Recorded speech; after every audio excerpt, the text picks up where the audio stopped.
All right, get ready to explore, because today we're taking a deep dive into the 10th anniversary issue of GlobeRovers Magazine. 10 years. It's really amazing to see how far this magazine has come. It's come a long way. I mean, think about it. It started as just a hobby project back in 2013 by Peter Stain. And now it's a global phenomenon, reaching hundreds of thousands of readers with each issue. Exactly.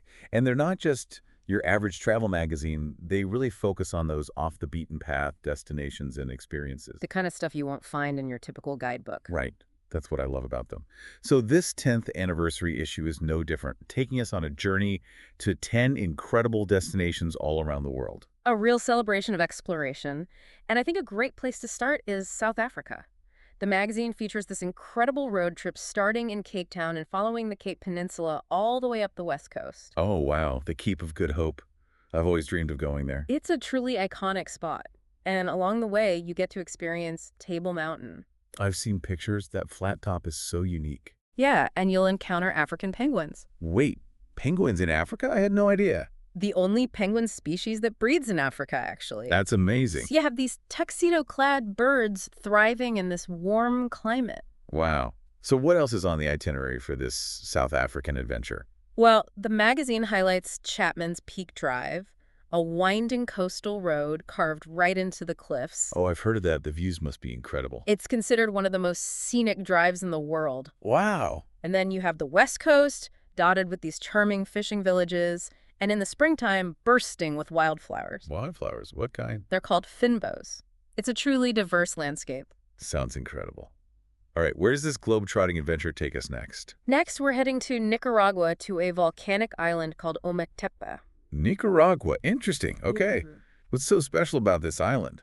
Well, the magazine features a first-hand account of climbing Concepcion volcano. An active volcano. That sounds intense. It's one of the most active volcanoes in the country. And the writer describes this challenging climb, going through 5 distinct ecosystems, from lush forests at the base to this almost barren kill zone near the summit. The kill zone. Yeah, where the volcanic gases make the air so thick it's hard to breathe. Oh, wow. That sounds scary. And there's even a point where they encounter these bizarre insects unique to this harsh environment. Okay, that sounds both terrifying and kind of exhilarating at the same time. Absolutely, but the magazine doesn't just focus on the adrenaline rush. Okay, good. So what else is there? It also dives into the cultural richness of the island, highlighting Altagracia. Altagracia. It's a town known for its pre-Columbian history and archaeological sites. So you can choose your own adventure, huh? A physical challenge or a cultural immersion? Exactly. Okay, I love that. From volcanoes to ancient history, this magazine really covers a lot of ground. What's next? Next, we're venturing to Tibet, the roof of the world. Oh, Tibet. I've always been fascinated by their spiritual heritage. What kind of insights does the magazine offer? Well, it takes you beyond the typical tourist attractions and delves into the significance of landmarks, like the Jokhang Temple. The Jokhang Temple. It's the oldest and most sacred temple in Tibet. Wow. And, of course, the Potala Palace, the former residence of the Dalai Lama. Okay, that one I've heard of. And then there's the 3 great seats, the monasteries of Drepung, Ganden, and Sera, which are crucial for preserving Tibetan Buddhist traditions. Centuries of history and spirituality all in one place. That's incredible. And the journey doesn't end there. Where else does it go? The magazine takes you across the Tibetan plateau, passing landmarks like Yamdrok Lake. Yamdrok Lake. Yeah, it's a sacred lake with this incredible turquoise color, and then the Corolla Glacier. Wow, okay. And all the way to the base of Mount Everest. Wow, that sounds like an unforgettable experience. From the spiritual heart of Tibet to the heights of Mount Everest. A pilgrimage for the soul and the eyes. It's amazing how this magazine can transport you to such diverse and awe-inspiring places. Okay, I'm ready for the next destination. What's up next? From the Himalayas, we're heading to the Italian Dolomites. Ah, the Dolomites. I've seen pictures. Those pale cliffs are just stunning. They have this incredible way of changing color at dawn and dusk. Really? What makes them so unique? Well, they're made of this sedimentary rock called dolomite, which gives them that pale hue. Ah, okay. So it's like named after the rock formation itself. Exactly. And because of their composition, they reflect sunlight in these incredible ways. Like how? At sunrise and sunset, they glow with shades of orange and pink. Oh, I can only imagine.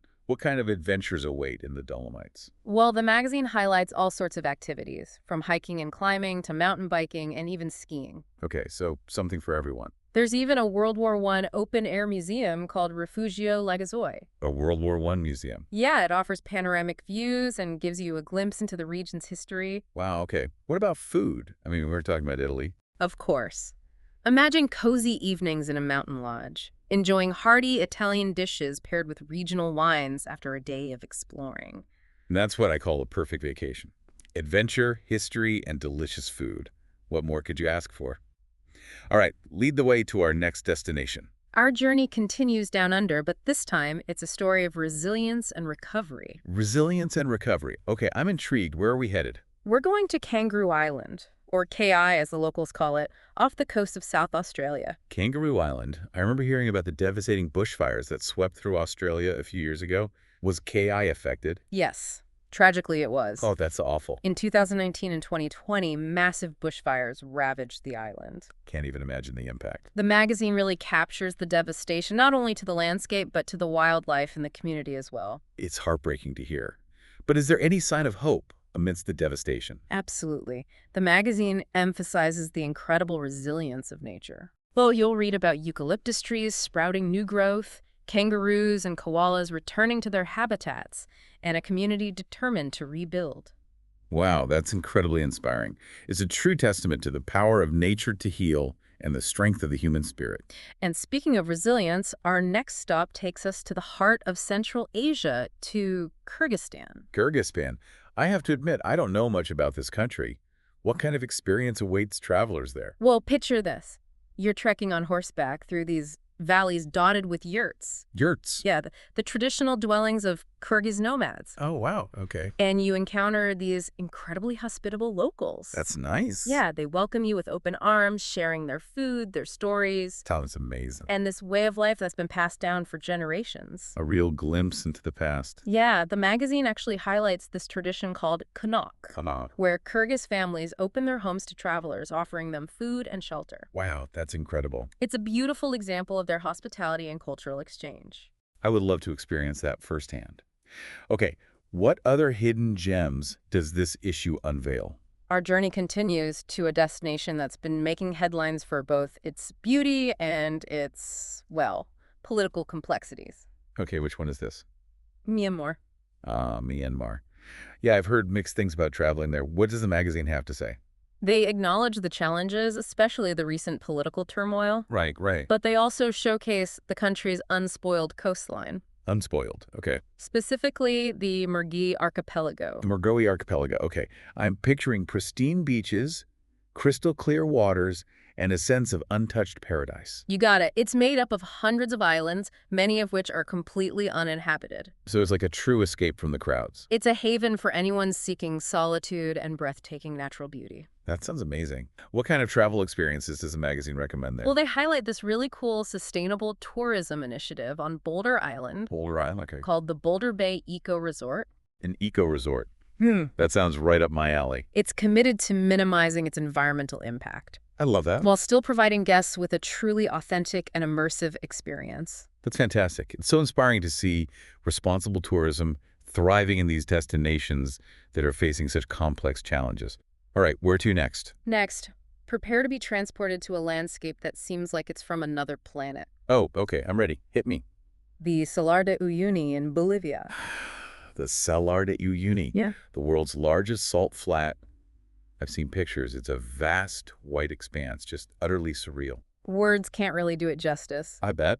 Imagine a blindingly white surface stretching as far as the eye can see. Wow. Framed by towering mountains. Okay, I'm starting to get the picture. And during the rainy season, a thin layer of water covers the salt flats. Oh, wow. Transforming it into a giant mirror. Whoa. Reflecting the sky, creating this illusion of infinite space. It's mind-boggling. That's like walking on clouds.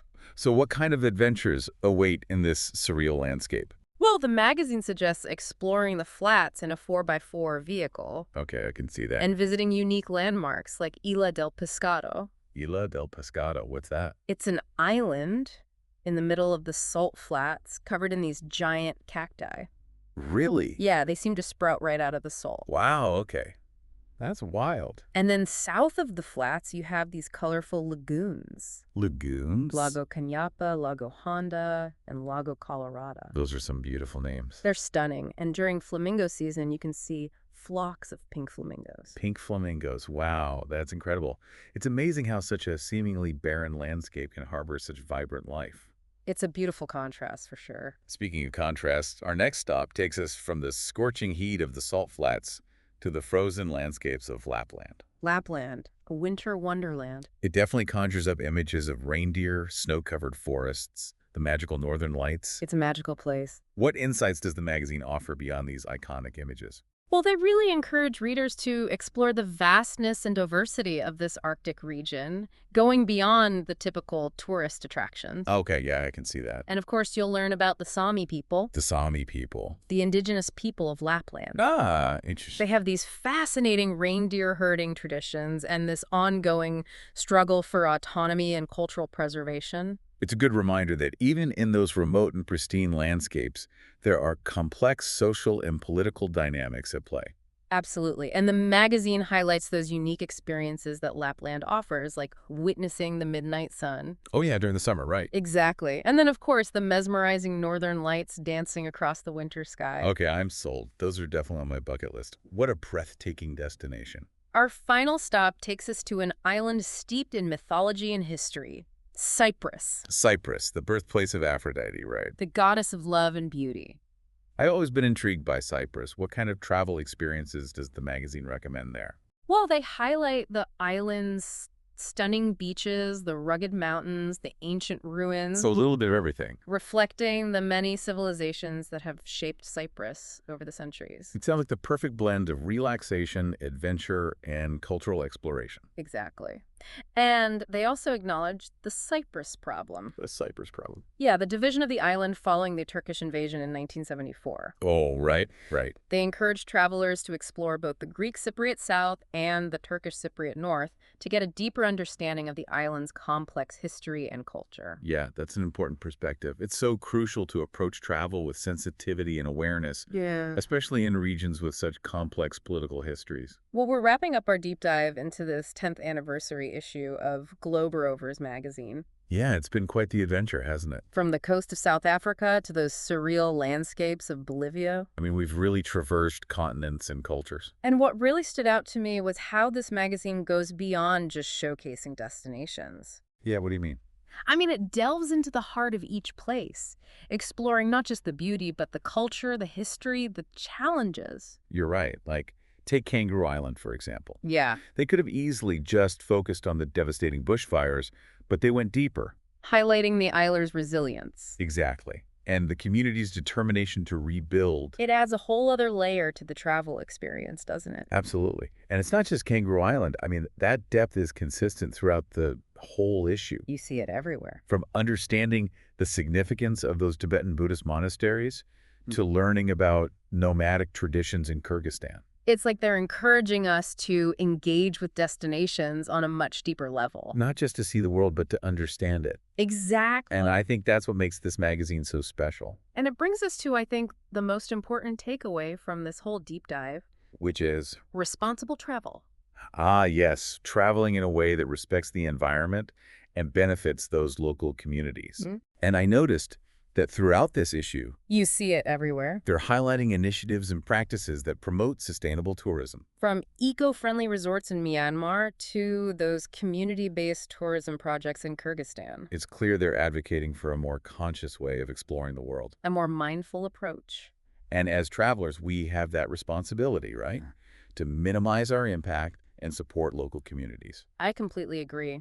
So as we wrap up this deep dive, I encourage everyone to grab a copy of GlobeRovers Magazine. Yeah, it's truly a treasure trove of travel insights and inspiration. Let their stories inspire your next adventure. And remember to travel with an open mind, a curious heart, and a commitment to responsible exploration. Until next time, happy travels.